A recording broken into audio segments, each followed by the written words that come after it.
Hello, welcome back to my channel, Ascending Luna. In today's pick a card reading, I have a short but very insightful and introspective reading for you guys.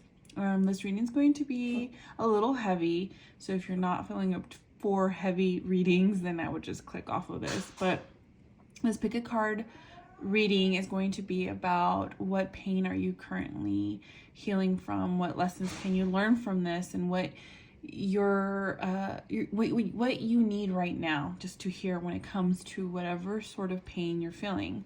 I compiled 3 different piles here.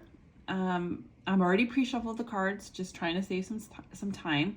But the first pile number 1 is this one right here. Pile number 2, and then pile number 3. I would definitely take some time to meditate and really ground yourself. Try to see what pile calls to you, and just sit back and enjoy an introspective reading. I'll see you at your pile. All right, welcome pile number 1. So what pain are you currently healing from? What is it that you need to know about it? So right now, you are experiencing very high level amounts of anxiety, racing thoughts, debilitating experiences that have really clouded your judgment, have clouded your mind, and it's almost like a never-ending hamster wheel inside your brain, where you're not allowing yourself to see yourself out of this pain. So whatever you are experiencing right now, it feels like your mind has taken over everything. So it feels like you're fighting for your own peace of mind. It's almost like that fight or flight type of energy where you're constantly hyper aware, hyper vigilant as to being in survival mode. And it's very debilitating here because you're not seeing that the path to your own healing from the pain is you. It's not going to be something outside of you. As you could tell from all 3 of these cards, it's only one individual in each card, and there's a mirror. And so the savior that you're looking for, the antidote to the remedy of your pain, resides within you.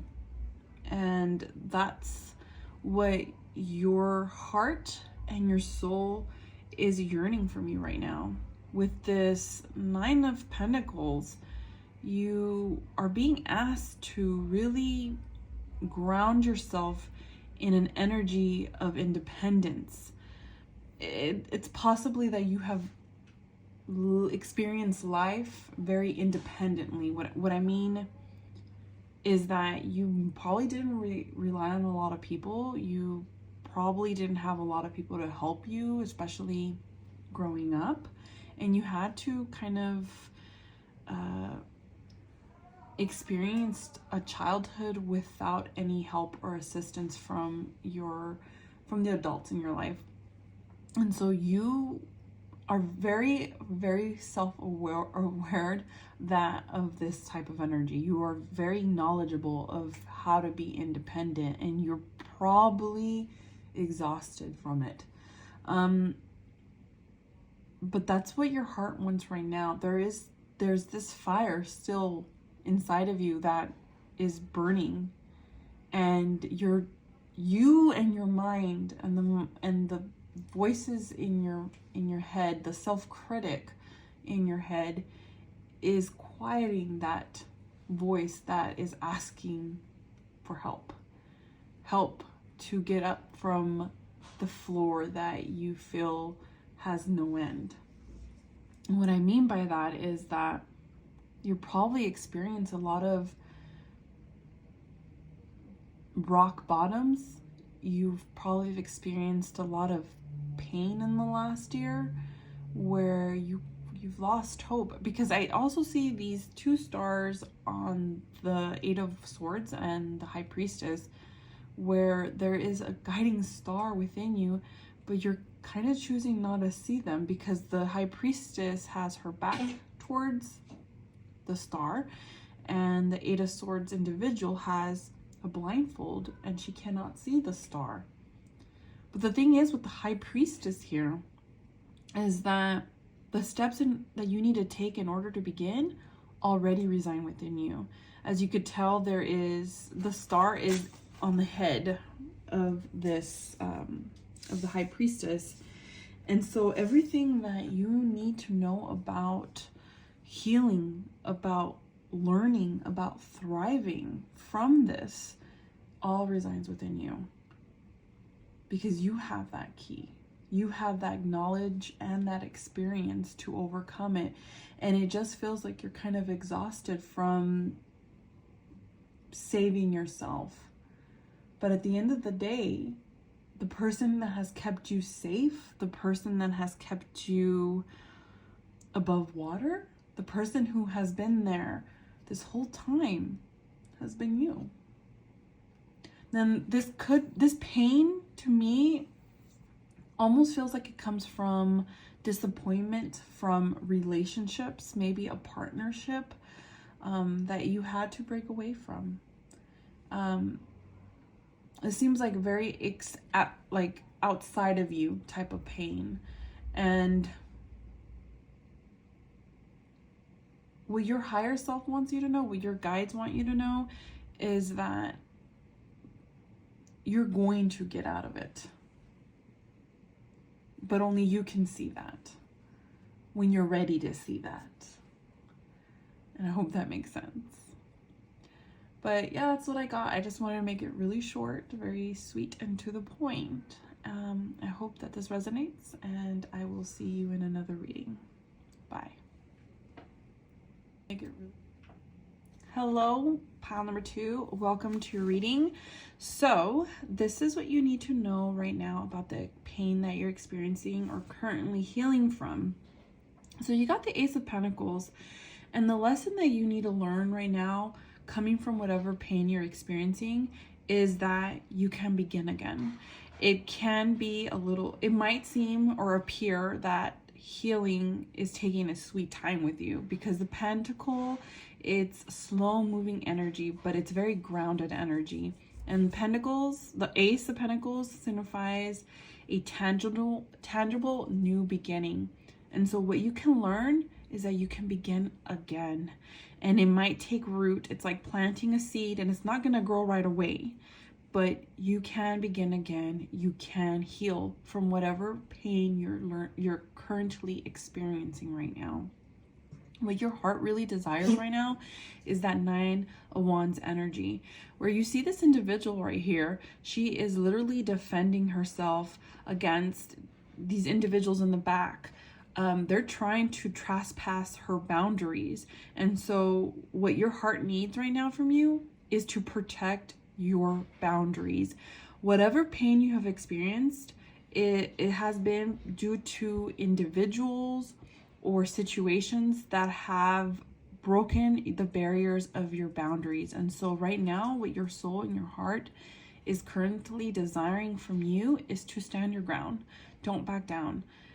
Keep your head up high and know that you can withstand and withhold your energy from people and places and things that don't deserve it. Because especially here with the building in the back burning, it just seems like you have burned bridges with individuals, burned bridges with situations. It could be possibly here too. I'm getting very heavy finances, that you might have experienced a financial loss, and you are now almost in a sense like you're reserved and hesitant to believe when something is handed to you that it's going to be tangible or rewarding, because you have had some sort of experience when it came to tangible things such as money. So you could have experienced a job loss, you could have experienced some sort of financial difficulty, some sort of foundation difficulty, and you're kind of just hesitant about taking a leap of faith into a new endeavor. So you could be possibly being asked to, or offered a promotion, or offered a new job, an opportunity, or experiencing some sort of new opportunity towards, towards more stability, and you're kind of hesitant towards it because you don't know if the rug is going to be pulled underneath you. But know that you respecting your boundaries, you establishing them, and you knowing your worth and demanding what you are worth is going to help you to move forward from whatever the pain has been caused to you. Now, with the Six of Cups, what is being asked of you and the steps that you need to take in order to heal, in order to begin to heal, is to look back. Look back at certain patterns in your childhood, certain belief systems back in your childhood. The Six of Cups is it's a very sweet and very reminiscing card, and it does talk a lot about childhood. So I also feel here too that there are old systems, old beliefs that have been established in your childhood that need to be revisited and uprooted and removed because they don't no longer serve for you. So for example here, it's possibly that there could be some sort of lack, what I'm trying to say is there could have been some sort of like issues with money when you were growing up. You might have not had the most stable background, or you were told that kind of like a scarcity mindset, and you were told that money doesn't grow on trees. I mean, it literally doesn't, but you get the metaphor. Or just there's a bad stigma on money or things of value.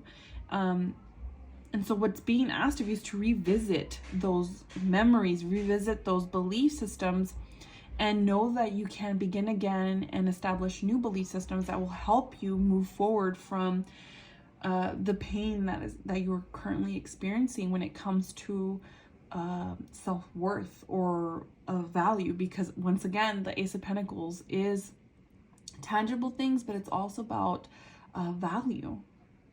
And that's probably the biggest message I'm getting for you, pile number 2, is that whatever it is that you're experiencing has a lot to do with your self-worth and self-value. So revisit childhood memories, beliefs, systems that have been passed down to you, and re-examine if they fit your new narrative in life.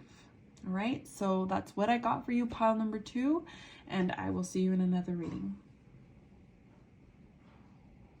All right, welcome, pile number 3. So the first word I got from just looking at this spread was manipulation, walking away from manipulation. There could have been people that have kind of manipulated you into investing a lot into something emotionally, because the Queen of Swords in the reverse, which you, of all my piles, you were the only one that got a reverse card. And the Queen of Swords in the reverse is somebody who is very manipulative, very cold-hearted, or somebody who is also extremely emotionally invested and is not rationally thinking about things. Because the Queen of Swords is somebody who will always look at things in a very clear way and will always cut things when they no longer serve her, which could make her kind of cold-hearted, right? But here she's in the reverse. And the lesson here that you need to learn from the pain that you're currently healing from or experiencing is that sometimes you have to see things for what they are. See things and see people for who they really are. When somebody shows you who they are, believe them. Don't give them the pleasure of showing you over and over and over again in the expense of you being hurt. There's definitely here a lesson of walking away at the right time. because you carry such a beautiful and magnetizing energy that people love to manipulate or take advantage of that. And because it almost feels too that you emotionally invest in a lot of things, that you kind of almost wear your heart on your sleeve in some sort of sense, that you want to look at people with good people, that you want to look at people in a good way. You don't want to see the bad in people, but slowly you're starting to see and realize that not everybody is going to be kind, and not everybody is going to have the best intentions for you. And so I think this is a lesson you're learning right now, where your soul and your heart is asking you to go within. Here with the Hermit card, you are being asked to go within and to walk away from things that you have emotionally invested in. That's how you begin to heal from this pain. There's definitely here some sort of, I'm seeing like a chain, like you're chained to situations, chained to people. So you might benefit from a cord cutting, but not a cord cutting from other people, a cord cutting from who you used to be. Because I feel also too that you're transitioning from one person to another person. A more, not that I'm trying to say that you weren't like that you weren't emotionally aware, but your emotionally aware your emotional awareness has heightened to another level, and you're being asked to let go and cut that cord.